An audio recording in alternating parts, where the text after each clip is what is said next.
What's going on, everyone? Welcome into a live Broncos breakdown on a day that's been jam-packed for Denver, right? They released Brandon McManus. They signed a defensive tackle. We're going to catch you guys up to speed on everything that Sean and George Payton did today.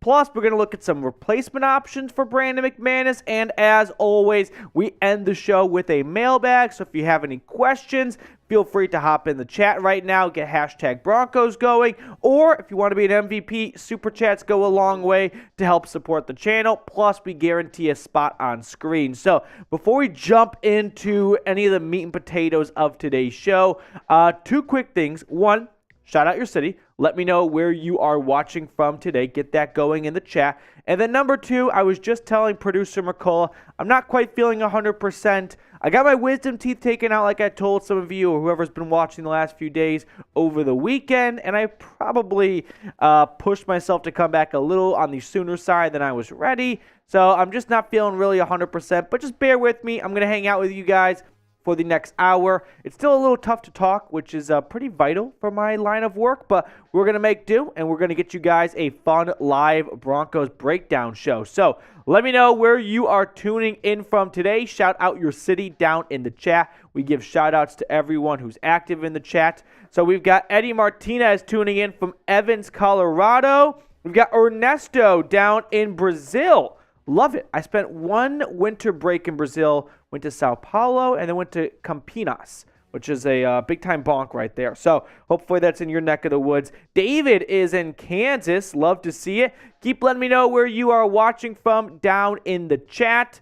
It's always fun to see, right, how far and wide, I like to say, this fan base stretches, because Broncos country is a country. It is not like Luxembourg. It's not Liechtenstein. It's a country, and it's a big one. Justin is tuning in from Greensboro. Richard, does not want anyone knowing that, though. He just deleted it. Richard is in Denver. So some good boots on the ground right there from Richard. We've got Ramon tuning in from Kansas City. Rob is down in Albuquerque. We've got San Antonio in the house. We hope that what's-his-face, Charles Barkley, is not down there. We know he's definitely not down there. Speaking of Barkley and just the NBA in general, how about the Nuggets? I mean, what a way to send LeBron off potentially for the rest of his career. I mean, if you're the team that ends LeBron's career, which he's going to go down as the second player, all-time in NBA history behind Michael Jordan, that's my stance. To be the team that sweeps LeBron, you got to feel pretty good about yourself. So I like to see that. David is tuning in from Pueblo. I love to see that. Justin, Greensboro, North Carolina, just adding some clarification. Ducky, Sanford, Colorado. Okay, so while you guys are getting your city shout-outs going in the chat right now, kind of a Broncos-related question here. Are the Broncos playoff bound in year one with Sean Payton? What I love to do with all the viewers here is bring conversations and debates that we have here at Chat Sports to you all to see what your thoughts are. And I don't know if they're playoff bound. He did that in New Orleans in year one, right? He brought that team from the depths of hell to the NFC Championship game like that. But the AFC is just so tough this year. I think they can be a 9-8 team, and maybe 9-8 gets you in the playoffs. It did last year for Miami. But 9-8 also very well could be on the outside looking in. So I think 9-8 isn't necessarily the ceiling for this team. I think 10 wins is probably the ceiling. To go from 5 to 10 wins is a major jump. I really don't see them getting past that. But let me know, are the Broncos a playoff team in year one with Sean Payton? Because Payton has got his fingerprints and his handprints, all that good stuff, all over this team, right? He has moved on from Brandon McManus, the last piece of the Super Bowl 50 team. So it really feels like Sean Payton is starting a new era in Denver, and there is no one on the team, or more or less really even in the building. Maybe some trainers here and there kind of going through my head of who's left over. But you've had a lot of pieces, just off the field. Front office people move on lately. John Elway. So with that being said, do you think Denver makes the playoffs in year one? JD is saying wild card, or Nesto says if 9-8 is enough. If 9-8 is enough, maybe, right? I don't know. Last year we thought the AFC West was going to be the best division football has ever seen. And it really couldn't be anything close to that, right? Denver and the Raiders were clunkers, stinkers. And the Chargers were good, and the Chiefs were the Chiefs. So with that being said, we'll have to wait and see. Kyle says yes. John is tuning in from Fort Collins. I think yes to the playoffs, but pump the brakes on Super Bowl for another year or two.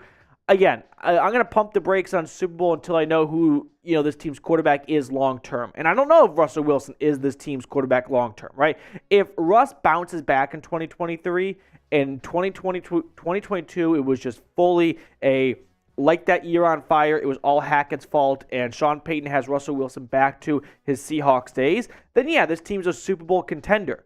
But if 2022 was a sign of more to come for Russell Wilson, then we got to pause on the Super Bowl conversation until they find their franchise quarterback, because it's not going to be Russ hoisting a Lombardi if he continues to play like he did last season. DJ saying, I think first year playoffs. Slime Gang saying no. Justin saying yes, but I still think we have a lot of work to do. Maybe adding a defensive tackle, which Denver did 20, 30 minutes before we started today's show, will go a long way to do that. Speaking of that, I'm actually going to update the live title for this video. So just give me a moment here. Tex, you want to get some shout-outs in the chat right now while I do that? Because I just kind of realized that. I got you. So producer McCole is going to hop on the mic right now and give some shout-outs. What up, Slime Gang? What's up, DJ Capo? You think we make the playoffs in our first year with Sean Payton? I think so, maybe. David Kilgore, what's up, man? I know we have a few QBs, but would love for us to trade for Trey Lance from San Francisco. Ooh, trade for Trey Lance. Interesting. I think I've heard some buzz out in the Bay Area that, excuse me, one last little thing to fix the title. Okay. John Lopez saying hi from Fort Collins. I think yes to playoffs, but pump the brakes on Super Bowl for another year or two. Okay. Okay. When it comes to Trey Lance, Sam Darnold might be starting week 1 if Brock Purdy's not ready and they're not really in love with Trey Lance. And if that's the case, then maybe Trey Lance is available for a trade. And honestly, if it doesn't cost you too much, it may be worth throwing a flyer on Trey Lance and seeing if he just needs to he needs a reset, and it was just not going to work in San Francisco once they got in bed with Brock Purdy and kind of moved on from Trey Lance so quickly. So if it doesn't cost you a whole lot, I don't really mind, right? I'd rather see if Trey Lance is worth a 4th round pick. Probably going to be, it might not be better than that 4th round pick, but it might be worth the risk of a 4th round pick to see if Trey Lance can be this team's franchise quarterback, and you would have gotten him for highway robbery. Now, speaking of the Nuggets, we're going to jump into the show in just a moment, but while we let the audience build up a little bit here, who is your favorite Denver athlete not on the Broncos, right? Is it the Joker, Jamal Murray? I don't really think it's anyone on the Rockies. Is it someone on the Avs? Let me know who your favorite Denver athlete is that's not on the Broncos, because Denver is, like, knock on wood, but I'm going to say it for everyone watching, and I'll say it out loud so that you can, live through me a little bit here. Denver is slowly becoming a bit of a city of champions, right? You got the Avs last year, and the Nuggets are 4 wins away from winning the NBA Finals this year. If a city wins 2 championships in 2 years, like, that is starting of city of champions, sort of. Now, unfortunately, the Broncos and the Rockies are pretty far from winning their respective championships, but those 2 other teams are definitely pulling their fair share of hoisting championship trophies. So who it is? Joker, Jamal Murray, Patrick Roy, okay, Patrick Waugh, Jokic, and Nathan McKinnon. I like it. Let me know who your favorite Denver athlete is not on the Broncos, because right now the Nuggets are the talk of the town in Mile High, so we definitely got to give them their roses after making the NBA Finals for the first time in franchise history. And I'll be honest, I know you don't want me to jinx it, but whether it's the Celtics coming back from 3-0 or whether it's the Heat continuing their Cinderella run, I feel like the Nuggets are going to ship pump whoever they face in the NBA Finals. Okay, we do have a mailbag coming up on today's show, so get those questions in. You can super chat if you like the free content we do here and you want to scratch our back and support the channel. Super chats go a really long way to help us keep us on the air. Or if you just want to go with the hashtag Broncos route, by all means, knock yourself out. Just get that going in the chat. You have to use hashtag Broncos in your question in the chat, or else our software cannot pull the question. So those are two ways you can be featured on today's mailbag at the end of today's show. Now, coming up on today's show, we got the latest news and rumors, along with some Brandon McManus replacement options after he was released. And then, like I just mentioned, a live Q&A. So follow those directions to get onto today's mailbag. So with that being said, are we ready to jump into today's show? McCullough is giving me the thumbs up, the green light. So let's talk about Denver signing a defensive tackle, plus Brandon McManus replacement rumors already, and then a live Q&A. All that coming up right now.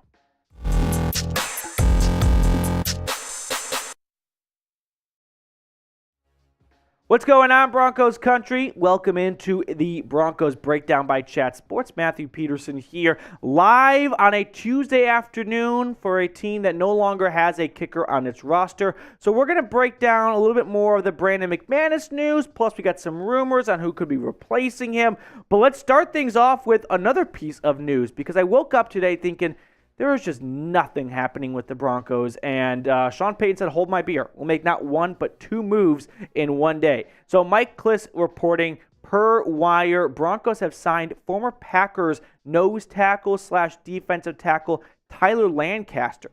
6'3", 313 pounds, started 21 games over 4 years, 2018 to 2021 with the Packers, was with the Raiders last offseason. He got hurt in the offseason, so he did not play a single game for Vegas last year. But here are the stats for Tyler Lancaster, in case you are unfamiliar with the former Northwestern Wildcat. He played in 16 games for Green Bay back in 2021, 31 tackles, 3 tackles for loss. He only has 1.5 career sacks, came in 2019. He was a rotational defensive tackle for Green Bay, primarily playing on the inside, right? That one technique maybe being flexed out to 3 technique a little bit here. But I think Tyler Lancaster steps onto this team, and he is immediately starting, right? Sorry, Jonathan Harris, but this was sort of the one last spot that needed to be addressed on the defensive side of things. You added Zach Allen in free agency already. You added DJ Jones in free agency last year. And I think Tyler Lancaster is going to come in here and start for this team at the other defensive tackle spot next to DJ Jones and improve the trenches for Denver, which it wasn't abysmal last year, but it never felt like the Broncos' run game was going to help turn this game around, right? Was going to help provide a spark for this defense or really suffocate an opposing offensive run game. It wasn't the worst in the NFL, but there was definitely room for improvement. And Lancaster, with his size, he's going to come up here and he's going to make life a lot easier for the linebackers. Like talking to you, Drew Sanders, you want to get into the backfield and make some big explosive blitzes and pass rushing plays? Tyler Lancaster is going to do his job to occupy guards and tackles so that the linebackers can feast in the backfield on running backs and quarterbacks. Now, this next question, the answer is not Tyler Lancaster. He only has 1.5 career sacks through 4 or 5 seasons now. But who do you think leads this team in sacks in 2023? Is it Randy Gregory? Is it Baron Browning? Is it someone else? It is open for business right now. I'm very curious to see what the number one response will be. If Gregory's healthy, it should and probably will be him. But that's a big if. So don't sleep on Baron Browning. Maybe Drew Sanders as a rookie. I could see this team's leading sack getter having like 6 or 7 sacks and it being a pass rush by committee approach. So predict it down in the comment section. Now, the other news that broke this morning, which we did a video on earlier today, Adam Schefter, of course, reporting that the Broncos informed kicker Brandon McManus that they would be moving on from him. He was the last member of Denver's Super Bowl 50 squad. So let's look at some Brandon McManus stats here and kind of make sense of this move. It comes as a bit of a surprise only because if they were going to make this move, I thought they would have done it back in the peak of free agency, right? In March, if you wanted to go sign a kicker like Matt Gay. Instead, they wait a little bit.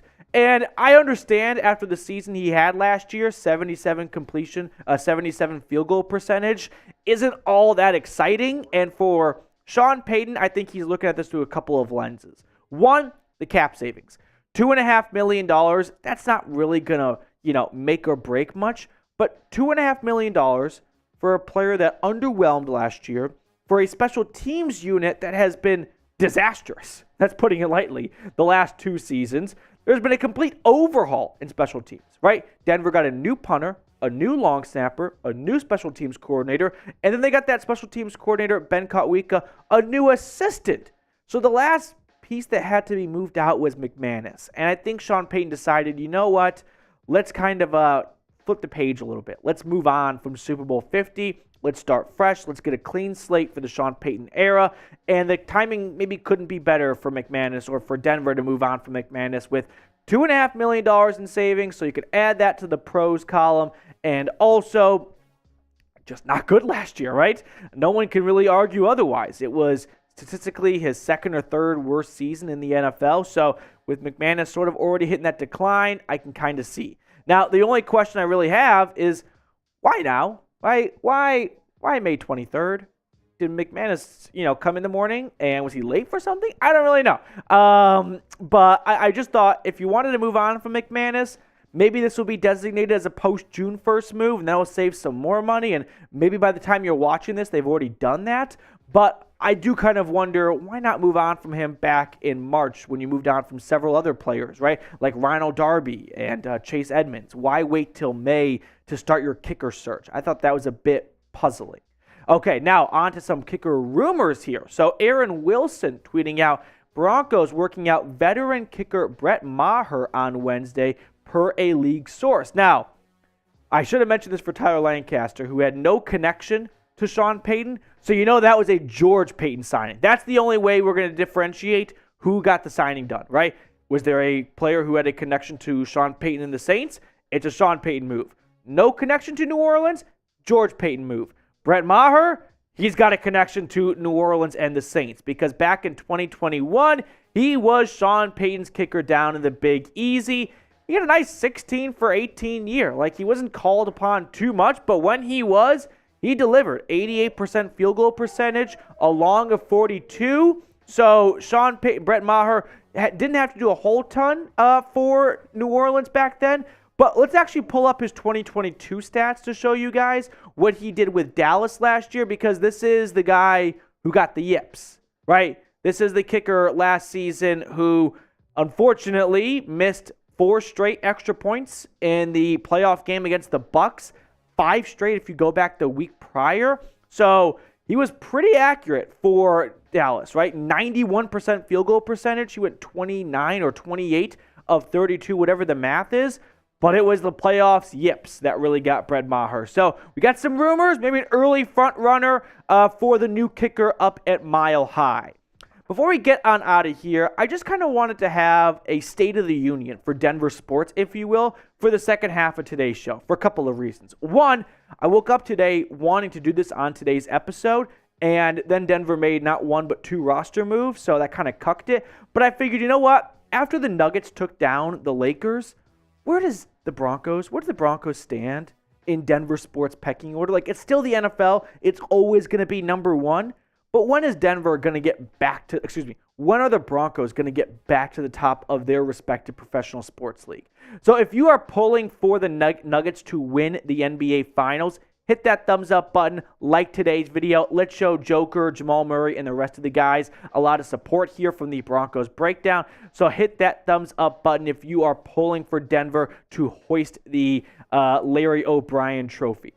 Now, with that being said, this is what the conversation I'm looking to have is. When will the Broncos return to the top, right? When will they be hoisting their respective championship trophy? It's not a long drought. It's, going back to 2015, but they only have 1 winning season since then and 7, 6, whatever it is now, straight losing seasons. So we're going to run through some Denver sports, just overall talk and buzz in just a moment.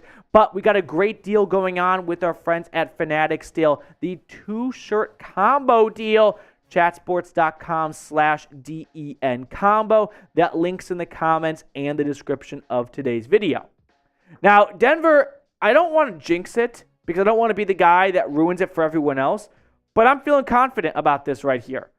The Nuggets are going to win the NBA Finals. I'm going to say that out loud for you guys. I know you're going to blame me if the Nuggets lose, But I will do that for you right now and say, you don't have to say it. You don't have to worry about jinxing it. I'll do it for you. The Nuggets are going to win the NBA Finals. And if they do, when they do, 2 straight years of a Denver team winning a championship, right? You had the Avs last year. And now you got the Nuggets, the kings of the West, going to the NBA Finals for the first time in franchise history. And they have the best player in the NBA in the Joker, and he was just robbed of another MVP. And so now we have the question of the conversation. You got the Avs rocking and rolling, right? Barring their premature playoff exit this year, but you can't win them all every year. They're going to be good, and they're going to be consistently good for a long time with this core unit with McKinnon and the rest of the crew. And now the Nuggets show no sign of slowing down, right? They're going to be right there in the West for years to come. So when are the Broncos going to get back to the top? Well, they definitely took a step in the right direction this offseason when they acquired Sean Payton, right? Because Sean Payton, his first season in New Orleans, he took the Saints to the NFC Championship game, lost to the Chicago Bears, but he got them to 10-6 in year 1.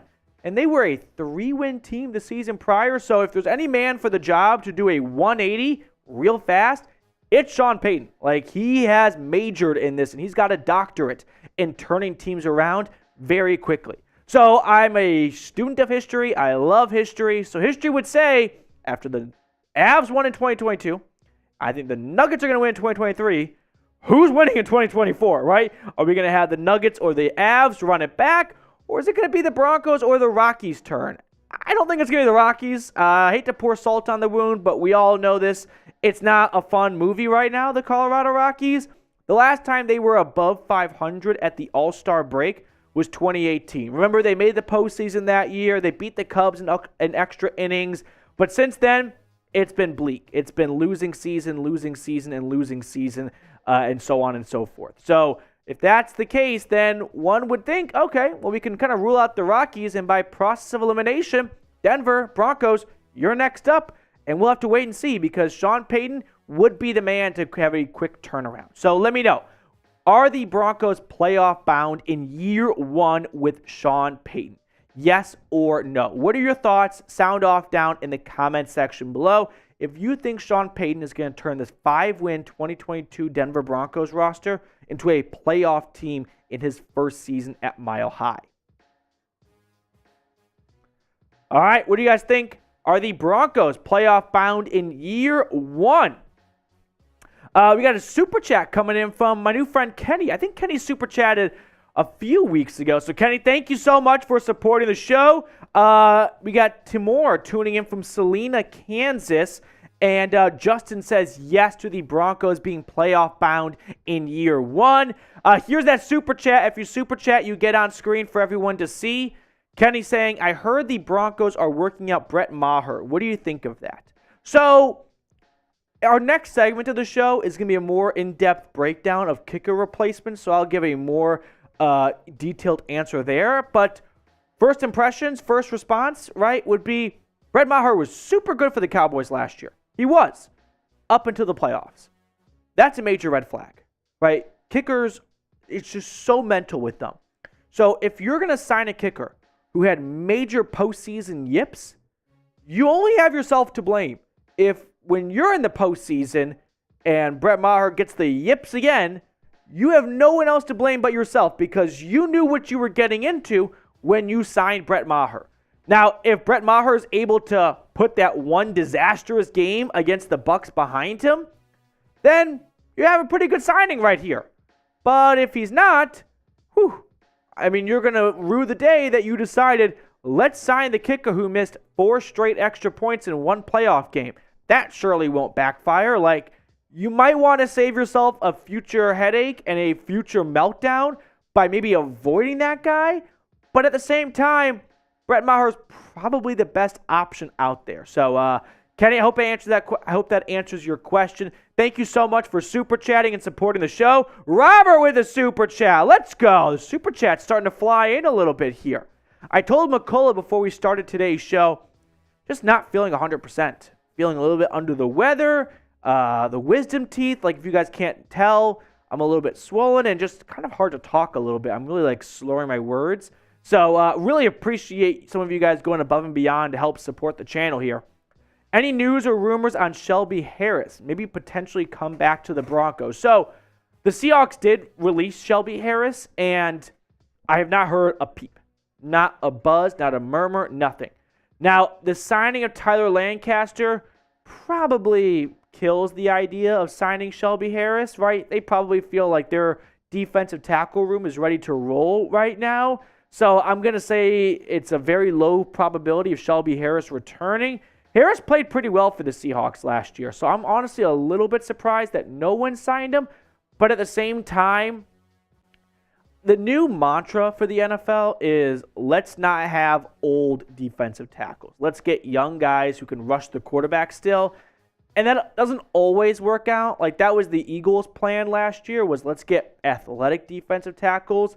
Shelby Harris is definitely a good pass rusher as far as defensive tackles go. I don't dislike the idea, but as for the probability of it happening, doesn't seem very high right now.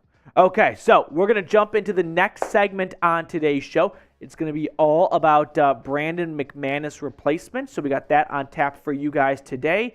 McCullough, we got the green light?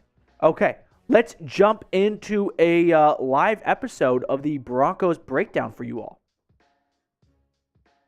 Let's talk Brandon McManus replacements. Welcome into the Broncos Breakdown by Chat Sports. Matthew Peterson here, filming this during our live show, Tuesdays, 3 o'clock Mountain Time. Tune in for a future episode if you have not already. But we're going to break down some Brandon McManus replacements after Denver moved on from the longtime Temple kicker. Now, last year was not an awesome year for McManus. He went 28 for 36, 77 field goal percentage. That was his worst mark since 2017, if I remember correctly, when he kicked 75%. So with Denver moving on from McManus, to me this signals a couple of things. A little bit of cap savings, but I think it signals more so we want to overhaul the special teams room. And McManus was not a good piece of that room last year. So even though it's a bit of a fan favorite and whatnot, this is a business. And Sean Payton wants a clean slate, and that means moving on from the last member of that Super Bowl 50 team. So our first free agent option, it is Brett Maher, the former Saints, yep, you heard me correctly, and Cowboys kicker. So you know the rule of thumb this offseason, if you played for the Saints, you have an in with the Broncos. Sean Payton is just getting the band back together in in Denver, and Brett Maher did play for Sean Payton in 2021 in New Orleans. Now, Maher last year for the Cowboys, he was excellent in the regular season. He was truly awesome. And that's after not a fantastic start with Dallas early in his career.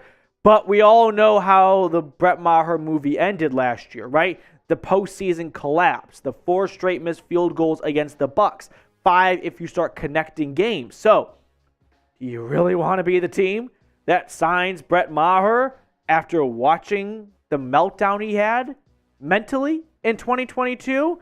You're signing up for the same thing to happen again. Now, Aaron Wilson did tweet out that the Broncos are working out veteran kicker Brett Maher on Wednesday. So maybe by the time you're watching this, the deal is about to get done. But Brett Maher did have an overlap with Sean Payton in 2021, which, like I said, if you played for the Saints, there's a 95% chance he'll play for the Broncos. Pretty much that's the math right there. He wasn't called upon too much, just 16 of 18, so he averaged barely over a kick a game essentially with New Orleans. Total meltdown, like I said, in the playoffs. And it might come back to bite you in the ass. And if it does, Sean and George, mostly Sean, because I think this would be a Sean Payton signing more than a George Payton signing. I'll put it this way. If the player used to play for the Saints, it's a Sean Payton signing. If he played anywhere but the Saints, it's a George Payton signing. If he has another meltdown again, you only have yourself to blame, right? Do you want to be the team that gives Brett Maher another chance? And then if he misses 4 straight extra points, you're like, what did we just get in bed with? And why did we not even do our homework, learn from the Cowboys? Maybe, but also he's the best realistic target here, right? He played with Sean Payton in New Orleans, so you got that connection already. And we'll look at the rest of the kickers still on the market. There are not many awesome, glamorous kickers out there.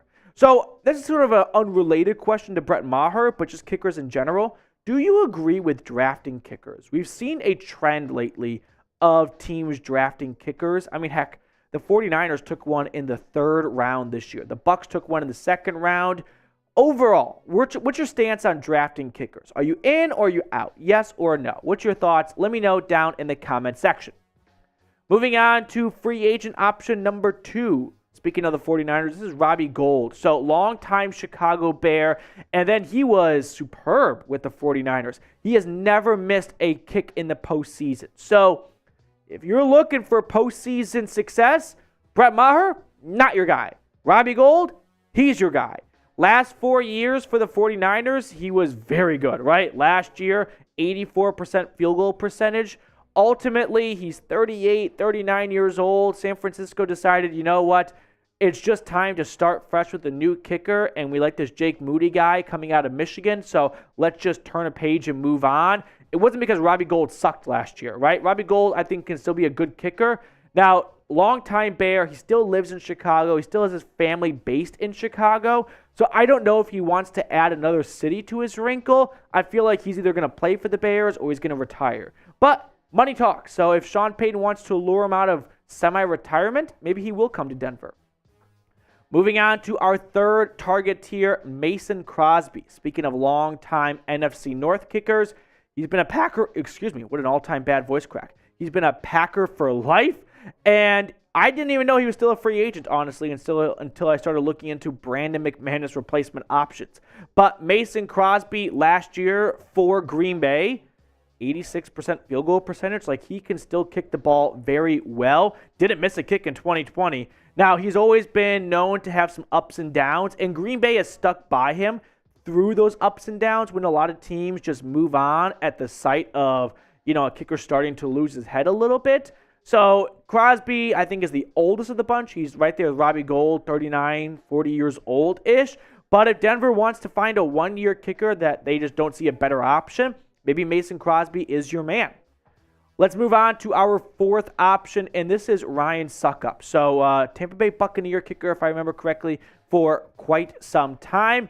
Could be in the mix for Denver. Here are his stats over the last 4 seasons. Last year, 81% field goal percentage. He was with the Titans earlier in his career. Didn't kick a whole lot for them, but you can see, he's been a pretty good kicker. I guess he has regressed a little bit from 2020 down to 2022, but it is mid-May right now. Beggars can't be choosers. There's not a ton of great options out there. All the kickers have their pros and cons.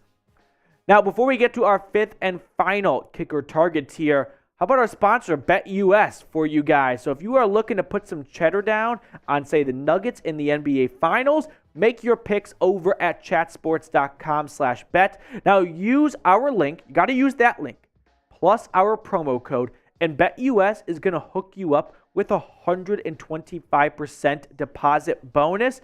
And then you put down, say, $100, $225 to play with and put on the Nuggets. Maybe don't put on the Rockies, but fade the Rockies, okay? So make all your picks at chatsports.com/bet and use promo code Broncos125. As for our 5th and final free agent option, Randy Bullock.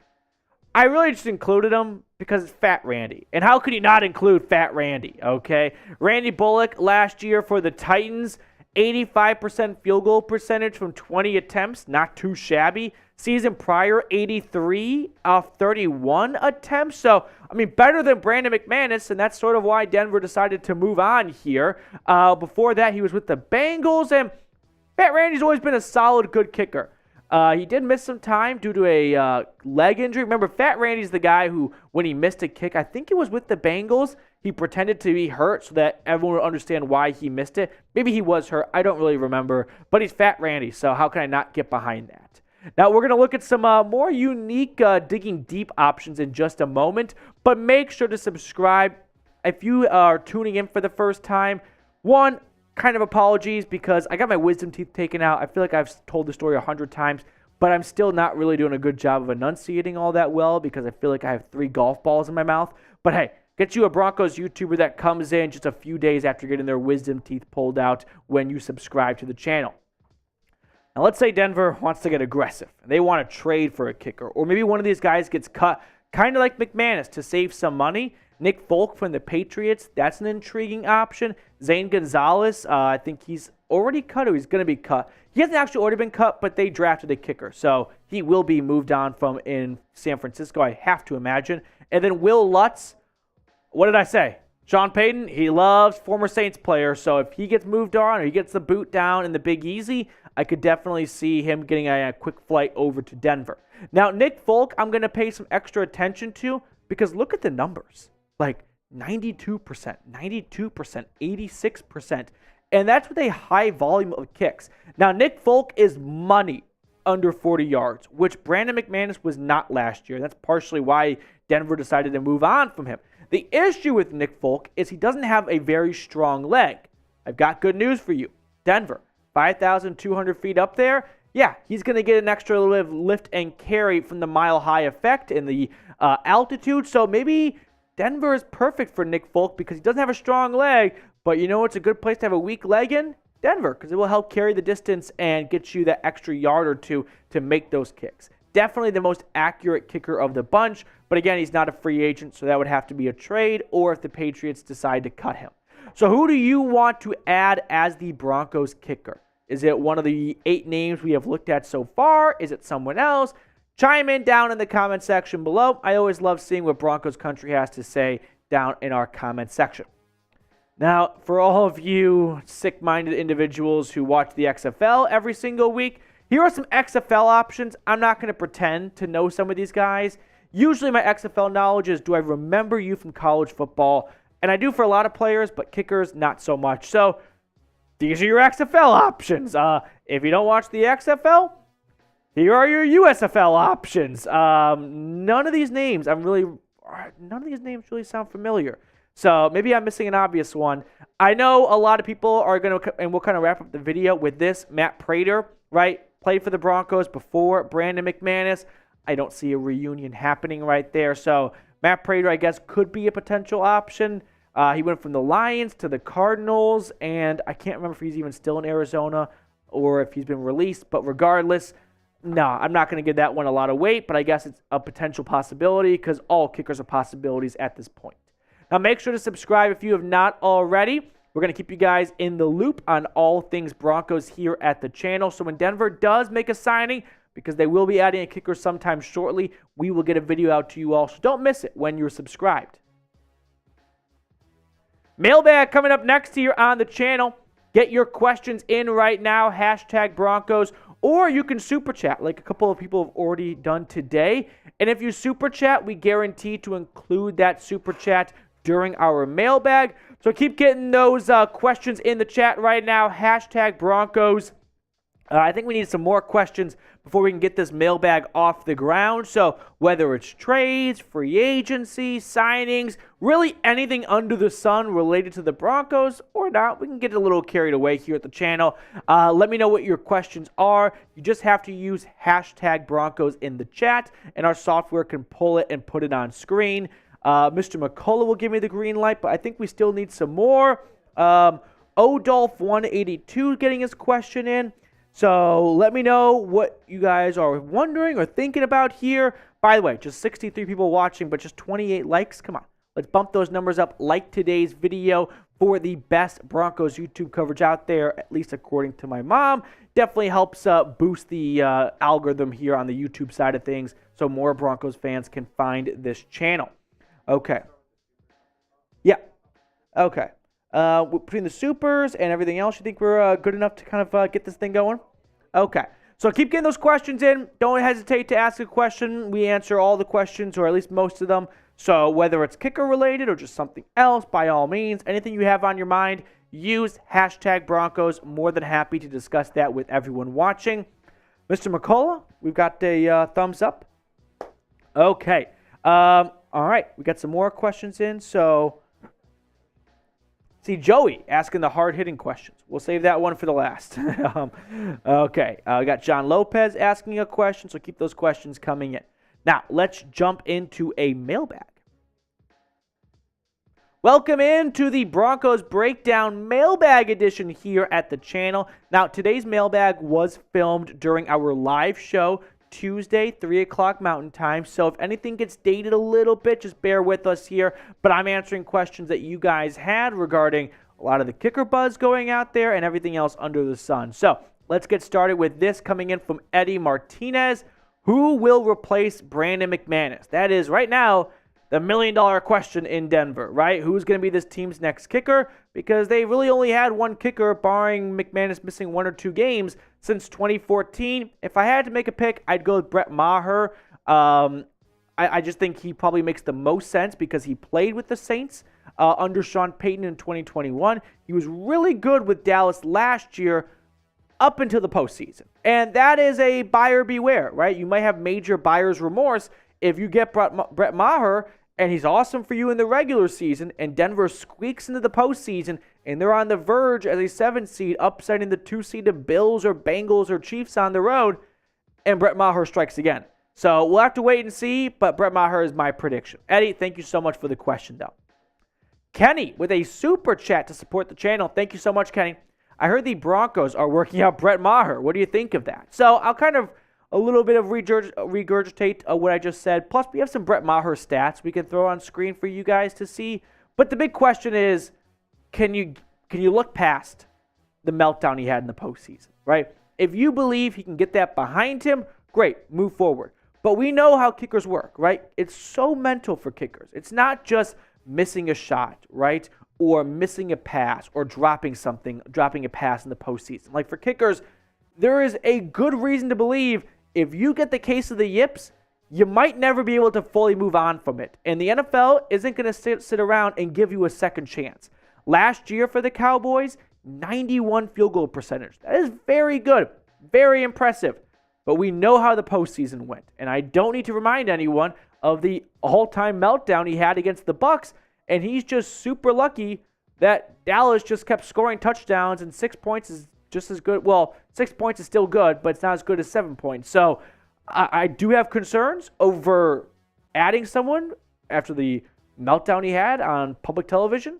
But he's probably the best option in terms of just overall kicker still on the market. And you know how Sean Payton loves his former Saints players. Robert 2424. Any news or rumors on Shelby Harris maybe potentially coming back to the Broncos? So Denver signed Tyler Lancaster, a defensive tackle who was with the Raiders last year. We'll throw up Tyler Lancaster's stats for you guys. And was with the Packers for the first 4 years of his career. I think that pretty much kills any idea of Denver just A, adding another defensive lineman in general, and B, Shelby Harris specifically. Now, I like Shelby Harris. I think he still has some good years left in the tank. So I would not be opposed to a reunion. And hey, if you were to add Shelby Harris, could Denver say they won the Russell Wilson trade? Just say it. Like if you got Russell Wilson and then a year later you got Shelby Harris back, I don't know. People are talking, right? Maybe that makes Denver the winner altogether. But Lancaster, who they added right after cutting Brandon McManus, he's not a pass rusher, which Shelby Harris does have to his game, but he's a good run stopper. And what does Denver need a little bit? Help in the trenches. Plus, that's going to free up Drew Sanders and Josie Jewell to really fly into the backfield and get some sacks and tackles for loss going. So I don't see a Shelby Harris signing happening after the Tyler Lancaster acquisition. But thank you so much for the super chat. Wilson's wife next up on the show. Just wondering, what would it cost to trade for Justin Tucker? So I feel like the Justin Tucker trade question is right there with, could Alabama, maybe Georgia now, beat the worst team in the NFL after each season? And to me, I don't think a Justin Tucker trade could actually ever go through because the Ravens are not dying to move on. And another big reason is I don't really know what the market is for Justin Tucker, right? Is it a first-round pick? Is it more than a first-round pick? I'm not more than, is it a first-round pick? Is it a second-round pick? I'm not quite sure. But Justin Tucker is going to go down as the greatest kicker in NFL history. So I assume there's a little bit of jokiness behind this. So I'm going to answer it with a little bit of jokiness too and say very low or very high. What would it cost?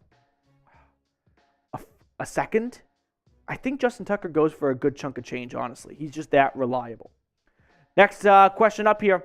David, who is our guards? Roster only shows mentors and Powers. I think you mean Quinn Miners and Powers. So your starting left guard is Ben Powers. Your starting right guard is Quinn Miners. And after that, you're right, there is a bit of a drop-off in terms of depth on the offensive line for Denver. On the interior, they don't have a whole lot. They moved on from Glasgow, so your offensive guards are going to be found in terms of depth during training camp, right? That is a pretty much one training camp roster battle up for grabs right now in terms of interior offensive line presence at the guard position. But for now, it's Quinn Miners and Ben Powers as your two starting guards, and you really hope neither of them get hurt. Now, going back to that Justin Tucker question, would you trade a first-round pick for Justin Tucker? T for trade or P for pass? I'm going to pass. I don't think Denver is a kicker away from hoisting the Lombardi.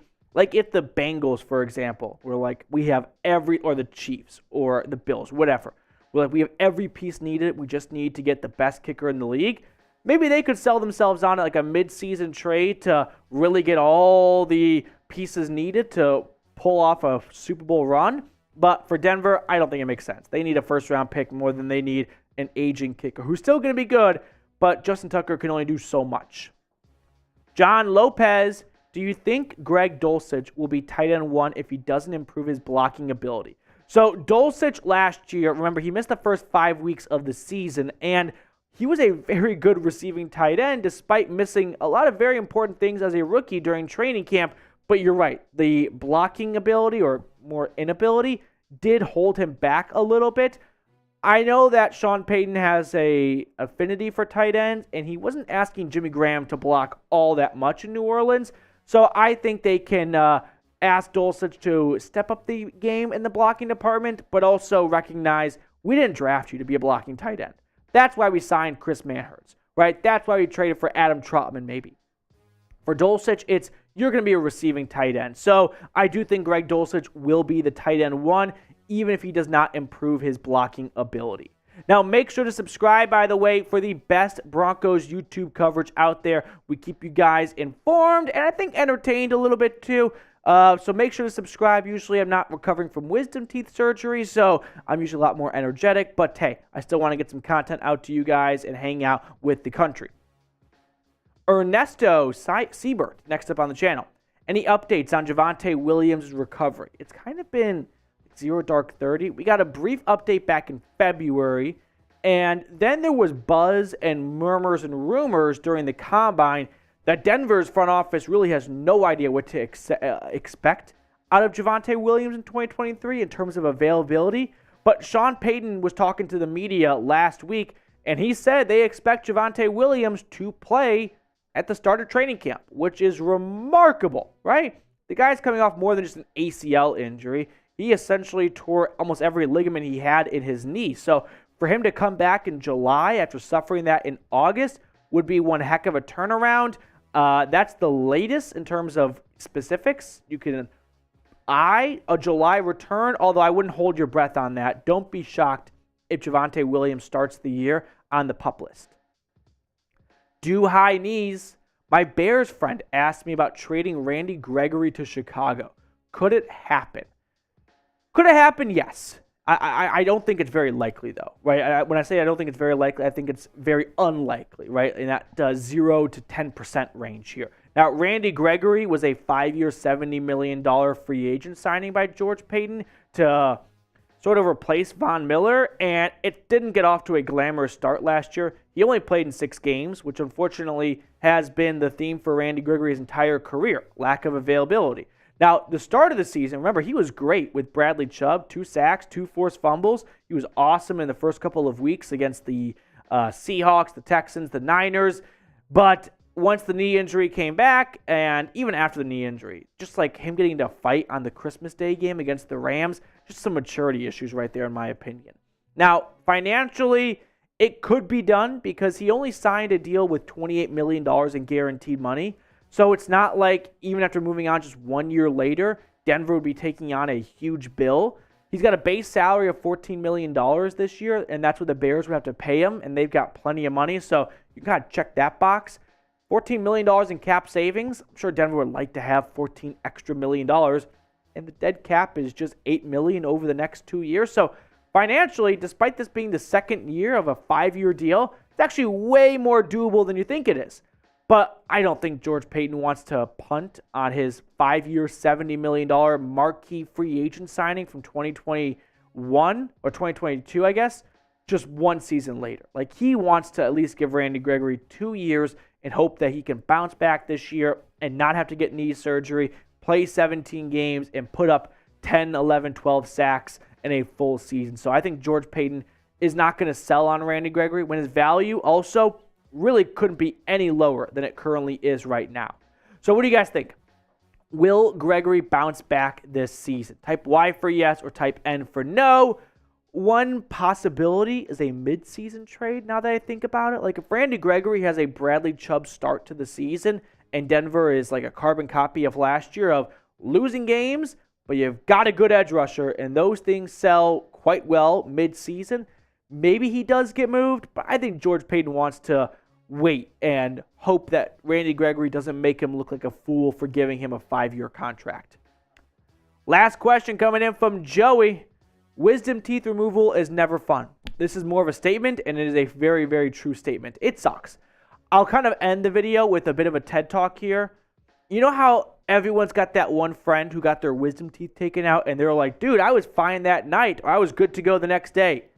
I'm not that person. It's been nearly a week, and it sucks. And I can talk more than I could earlier, but I'm still, like, if you didn't notice the video, got a little bit of a Bugs Bunny look going on here, and I'm still just, like, slurring and mumbling my way through some of these words. So, Joey, couldn't agree more. Wisdom teeth removal sucks. Hopefully, it's behind me in a few days, but it's been a bit of a pain in the dairy here. All right, that's going to do it for us on today's mailbag. Thank you guys so much for tuning in. Really appreciate everyone for making us a part of your day. We'll sign off, and we'll see everyone later. All right, will Randy Gregory bounce back this season? I'm getting some no's, and honestly, I can't really blame you for it, right? What evidence do I have to believe Randy Gregory will bounce back? Because, yes, if he's healthy, sure, but there is no sign indicating that he is going to be healthy. So for that reason, I'm going to be like in the I'll believe it when I see it camp. We got Noel tuning in. What's going on, Noel? We'll throw some comments on screen. Hey, if you want to keep the live show going, super chats help keep us in the studio. Otherwise, we do have to sign off for other channels here at Chat Sports to come on in and film their videos. But hey, guys, what's up? I'm tuning in from Guam. Love to see it.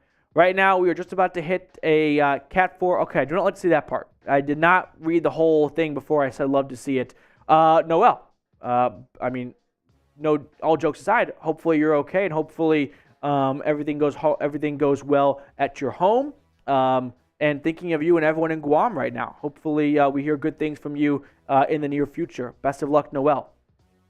Michael, good afternoon. Matthew Peterson, Broncos fan from Tucson, Arizona. Go Broncos. Michael, thank you for tuning in all the way from Tucson. Love to see it. Really appreciate your kind words, my friend. Go Broncos indeed. Odd F182. I think it's time to change from McManus. Yeah, I assume you mean like time to move on from McManus. The live poll today, do you agree with cutting Brandon McManus? 61% say yes. You'll rarely ever get sports fans to agree on one thing, and they're not going to agree on this, but I think this was probably a necessary move. I said in my first video report of the news, it was a bittersweet moment. Bitter because he's been with the team for almost a decade at this point. He's the last piece and the last memory of that Super Bowl 50 team. But also he had a down season last year. Special teams has been a disaster. Maybe it's time to start with a fresh slate. Okay, last question here, unless we get a super chat to keep the show going. How many touchdowns do you think Russ will have, and who will his favorite player to pass be? Okay, let's start the touchdowns predictions here. He had, 16 touchdowns off the top of my head last year? So if he had 16 touchdowns last year, I'm going to say he's going to have 22.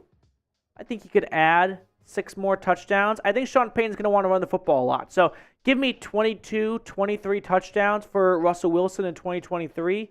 And favorite player, Jerry Jeudy is the best of the bunch. Don't sleep on Tim Patrick. He's going to have a big role in this offense as that slot middle of the field receiver, which if you think about what Drew Brees did, and Drew Brees and Russell Wilson, short kings right there, they definitely don't do the best with just, well, that's not true. Like, Drew Brees was, a pocket passer. Russell Wilson's not. Russell Wilson's never done well throwing over or into the middle of the field, which Drew Brees, despite his limitations at 5'10", 5'11", 5'9", whatever, he had no problem kind of throwing into the middle of the field. So we'll see if Sean Payton wants to have Russell Wilson be another Drew Brees-esque type receiver of middle of the field, or is he going to want to air it out like he did in New Orleans, like he did in Seattle a lot? And if that's the case, Jerry Jeudy's your guy.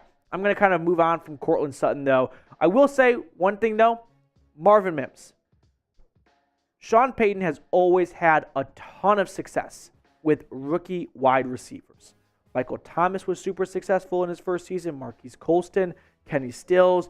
There's a long list. Marquez Callaway of very successful rookie wide receivers. Don't sleep on Marvin Mims, actually. Marvin Mims is my sleeper answer, if you will. Odd F182. Thank you so much for the comment, or the question, rather.